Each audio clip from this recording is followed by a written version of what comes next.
Got him. Spec Ops: The Line is a third-person military-themed shooter with a focus on a dark and mature narrative, which follows a squad of Delta Force operators into Dubai on a rescue mission. The setting of Dubai really influences the style of combat in Spec Ops: The Line. The unique architecture that's there does some really interesting things with our combat space.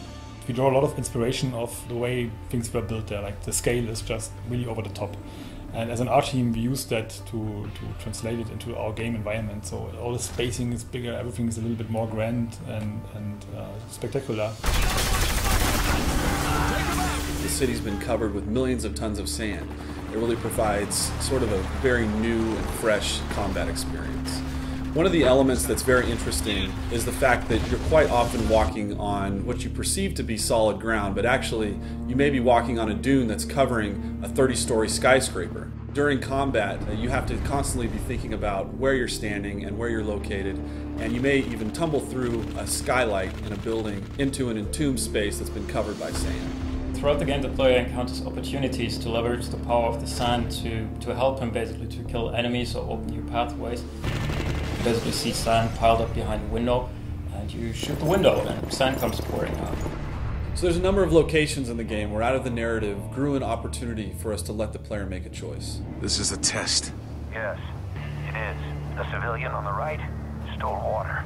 A capital offense. The soldier on the left was sent to apprehend him, which he did, killing the man's family in the process. So these are not binary choose A to do the good thing or choose B to do the bad thing types of choices that are presented to the player. When you make a decision in the game, what we wanted to achieve is that you sit there and you really question your own moral and you question your own values. Wow. What happens in Dubai stays in Dubai. After a battle in Spec Ops: The Line, there's rarely a situation where all of the enemies are dead. They're typically laying on the battlefield, bleeding out in horrific pain and agony.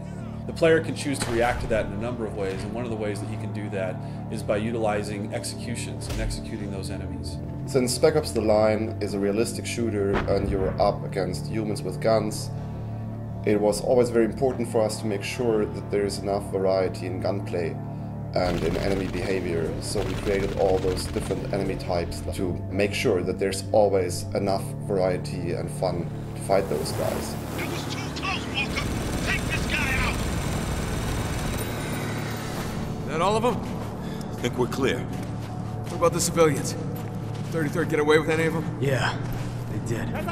The campaign in Spec Ops: The Line is heavily influenced by the people who are left there in Dubai after sandstorms have ravaged the region. This element of survival in a combat scenario permeates into the gameplay itself. Many of the conflicts in the campaign actually have to do with those survivors and these elements of them trying to provide for their families and protect them from the situation that they found themselves in. This element of civilians being found in the middle of combat scenarios adds a lot of tension to the combats in Spec Ops: The Line. The CIA doesn't start when you can't finish. Well, now's the time to prove it, because I'm not telling you shit. No! What the hell?